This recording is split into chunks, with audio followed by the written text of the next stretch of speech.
mga nagtatanong po kung paano ko po ginagawa yung family portrait. For example, ito, may nagpagawa po sa akin ng family portrait. 12 members daw po sila. Ayan.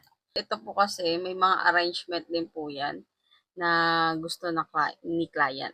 Ang una po natin ginagawa is nagpupunta po ako dito sa JetGPT. Ayan. So, ito na yung na-compose ko na description ng bawat members nila. Bawat member nila, kailangan naka-indicate yung height, edad, yung body type. Ayan. So, importante kasi yun na para ma-accurate ni Google Gemini yung yung gusto mong ipa-generate sa kanya. So, dapat kailangan nyo ilagay yung edad, yung height, and yung kanyang description ng katawan, kung slim ba siya, average lang, medyo chubby or mataba. Ayan. So, kailangan naka-indicate din niya kung gagawa kayo ng family portrait. Then, isa-isahin yung describe yung family members nyo, tulad ng ginawa ko dito. Tapos, ayan, pinatranslate ko na lang translate to English prompt. Si JetGPT na yung gagawa ng prompt sa inyo. Ayan. So, ito yung na-compose niyang prompt. Ayan. So, yan. Ito yung kinape-paste ko dito sa ating Google Gemini. Ayan. So, after mo yan magawa, marami ka pang itatry dyan.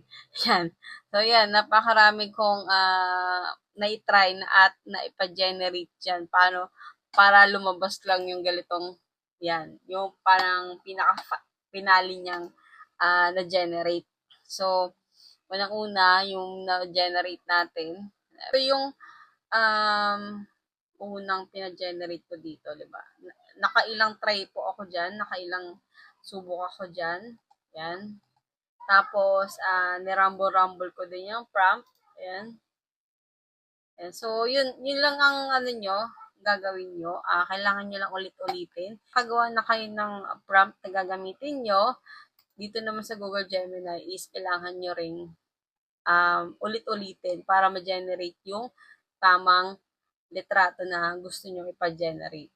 And talaga dapat kuwang-kuwa yung mga picture natin. Ayan, di ba? For example, ito, ayan, sumobra, napakarami naman ito. Bilang kasi ng members nito is 7 na lalaki, tapos 5 babae. So, sumusobra na siya to 3, 4, 5, 6. Yan. So, hindi yan. Ulit-ulitin ko ulit. Ulit-ulitin nyo lang. Tapos ito, kulang naman.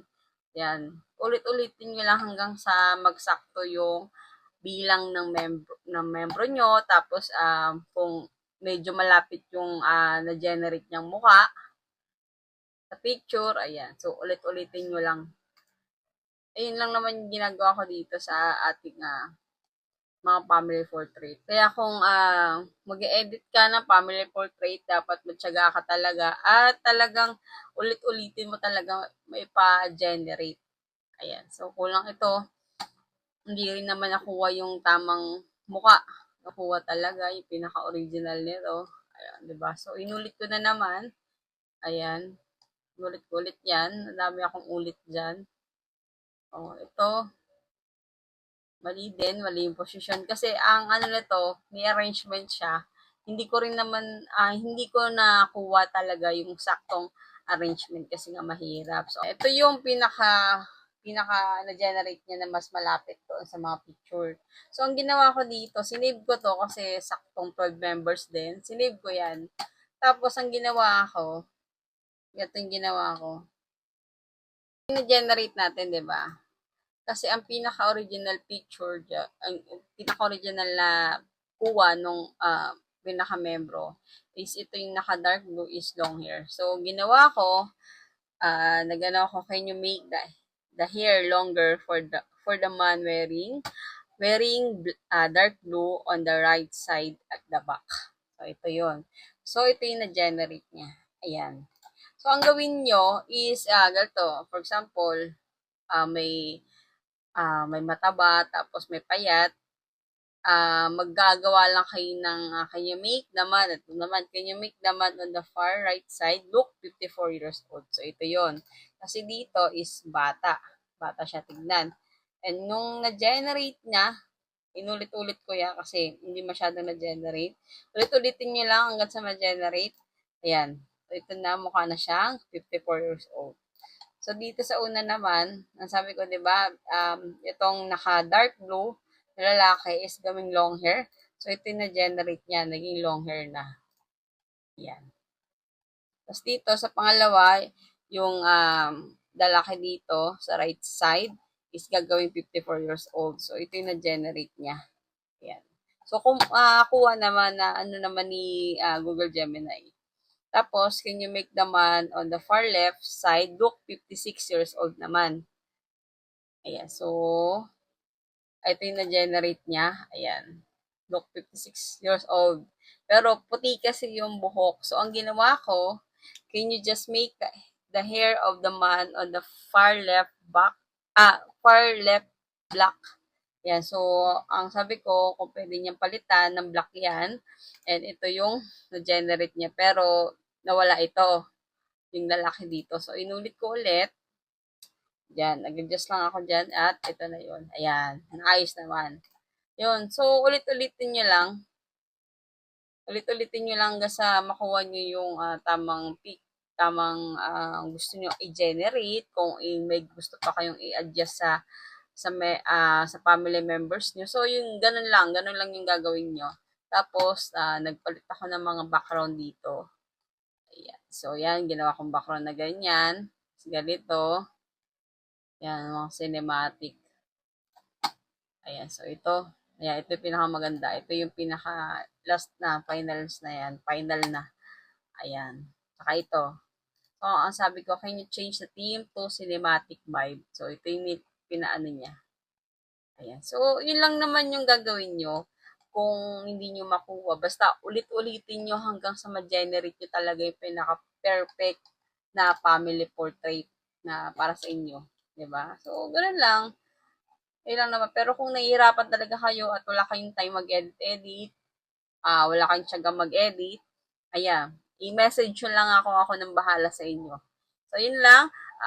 Describe ko lang yung mga, yung ginagawa ko dito talaga sa paggagawa ko ng family portrait. Ayan. So, marami pa kasi akong ginagawang family portrait. Araw-araw nagagawa pa ako ng family portrait. Ayan.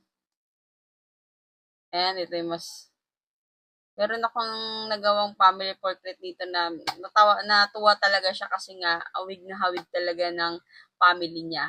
Tapos yung father niya is wala na. Then wala na rin yung magulang niya. Ayan. So, pinaano ko siya. Talaga pina-perfect ko talaga yung pag-generate ko kasi siyempre alaala na yun ng kanyang mga magulang. Makompleto sila kahit sa AI photos lang. 'Di ba? May maisabit siya at magkaroon siya ng remembrance. Tapos sa pag-face swap naman po, yan dito ako pumupunta sa AIFaceSwap.io kasi yung Remaker Face AI doon lang meron ako sa aking cellphone. So, dito kasi, hindi ko siya ma-search. So, ito yung nakita ko. Ayan, ito nga yun, yung AI face swap. So, ito dito ako nagpapa-face swap. Ayan. Clear naman, makikita naman yung talagang mukha natin. So, yun. Yun lang naman yung mabibigay ko sa inyong ngayon, tips and kapag gagawa kayo ng family portrait, kailangan matyaga kayo. Ayan. So, sa mga hindi kayang gawin ito at walang time mag-edit, ayan. So, mag-message lang sa akin. At, i-follow ako for more tips na katulad na to sa paggawa ng family portrait.